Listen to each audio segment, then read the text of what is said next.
اے نبی مسلمانوں کو جہاد کی ترغیب دو،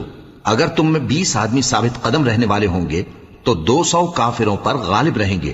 اور اگر 100 ایسے ہوں گے تو 1000 پر غالب رہیں گے، اس لیے کہ کافر ایسے لوگ ہیں کہ کچھ بھی سمجھ نہیں رکھتے۔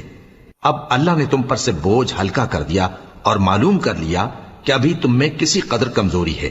بس اگر تم میں 100 ثابت قدم رہنے والے ہوں گے تو وہ 200 پر غالب رہیں گے، اور اگر 1000 ہوں گے تو اللہ کے حکم سے 2000 پر غالب رہیں گے،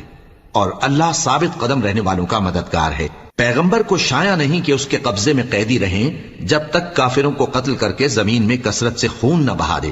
تم لوگ دنیا کے مال کے طالب ہو اور اللہ آخرت کی بھلائی چاہتا ہے، اور اللہ غالب ہے، حکمت والا ہے۔ اگر اللہ کا حکم پہلے نہ ہو چکا ہوتا تو جو فدیہ تم نے لیا ہے اس کے بدلے تم پر بڑا عذاب نازل ہوتا۔